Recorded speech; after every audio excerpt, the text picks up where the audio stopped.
Good evening, my name is Matthew Herndon, and this is a presentation on a contemporary business leader.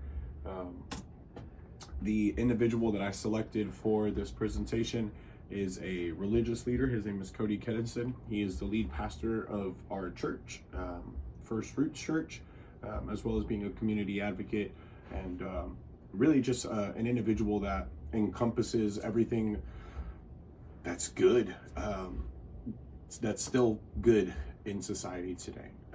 Somebody who cares about other individuals, somebody who goes out of their way to not only show kindness, but to really show the love of Christ to each individual that he comes across.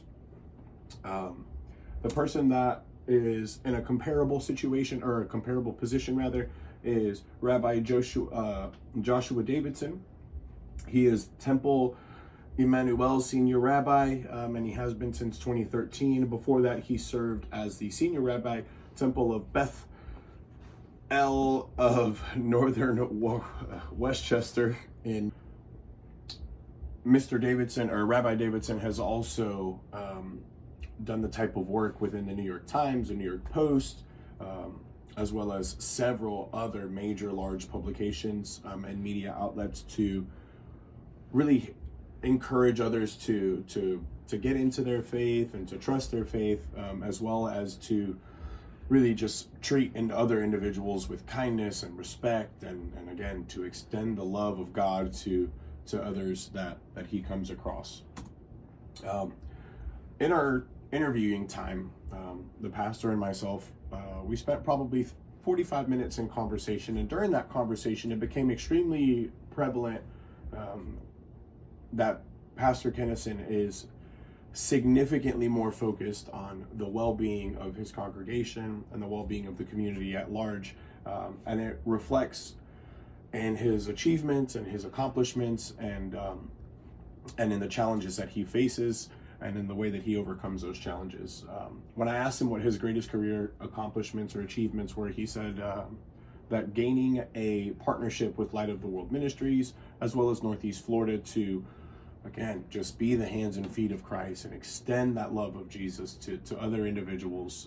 From a business aspect, those partnerships though really are what placed a strong and firm foundation for us as a church to begin to make the advocacy and outreaches and public programs that we participate in. It was those two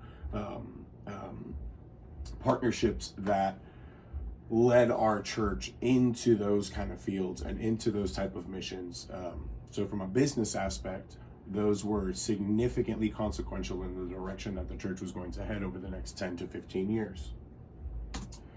The biggest challenge that he faced, we all faced pretty together. In late 2024, our church received notice that we had 45 days to vacate premises because the property had been sold to a new group of individuals who didn't want the church there.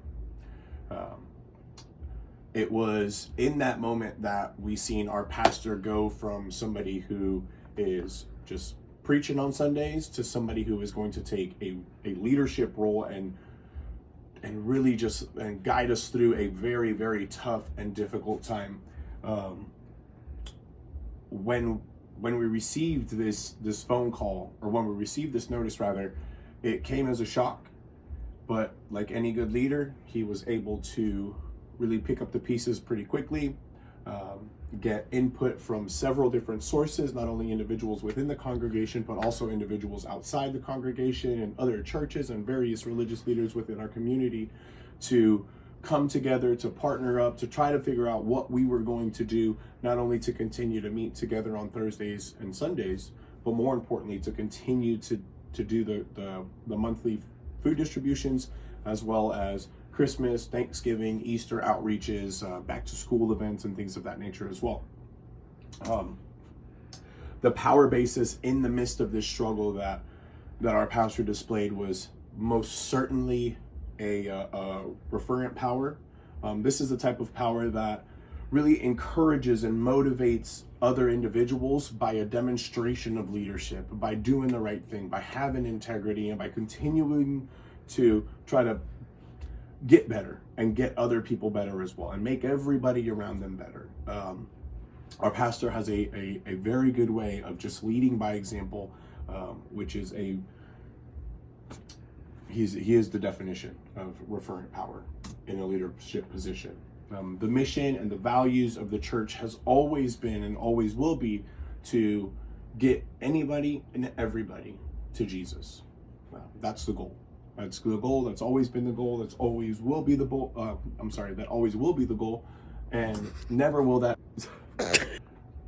And it seems like every now and again that kind of mission gets distorted because of social media or because of the society that we live in at large. What the fuck? So, with all of those things in mind, it is extremely important for us as a church to recognize the mission and values that were instituted 10, 12, 15 years ago when the church was first planted. The application of the leadership theory is instruction, inquisitive, and initiative. It's really those three things that implement the type of leadership that our pastor has tried to display, or has displayed rather, over the course of his tenure here as our lead pastor. Instruction, simply to help others and to teach others and to guide others into the ways that we would like for them to go. Being inquisitive is more about asking the right questions and speaking to people, and that was displayed so wonderfully by our pastor when the mess really started to hit the fan and it looked like we were starting to get real close to that deadline. It was his inquisitiveness that really propelled us into being able to find not only the location that we find ourselves in today, but the place that we're going to that we've planted roots for, God willing, decades and decades to come. And the initiative that he took to make things happen, to work on the fly, to understand that time was of the essence, that the hourglass had already been flipped, and that the sand was dripping down to the last of the grains. And thankfully, through his initiative and through God's grace, we were able to pull through. Critical reflection. As I reached the critical reflection portion of the process, and I started to really think about not only the conversation that we had, but just the leadership that he had displayed over the course of the last 6.5 years or so that we have been going to that church. He is most certainly a leader whom I admire.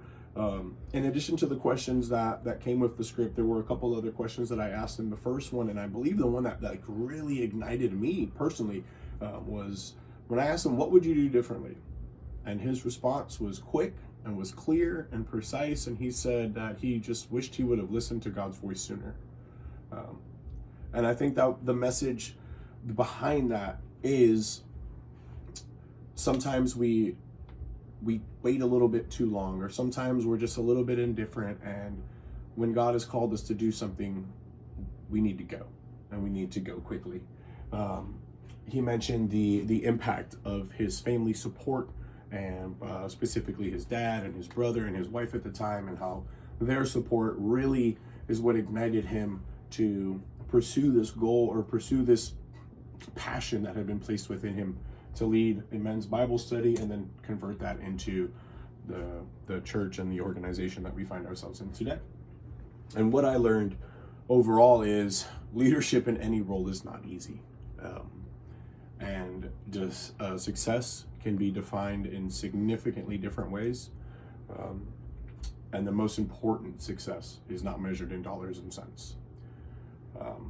When I asked the pastor how he believes that his leadership has made an impact on our congregation, he was quick, he was precise again, and just very genuine with his response. That the care and the concern and the passion to care for our congregation, the flock that he has been appointed to, is just is second to none.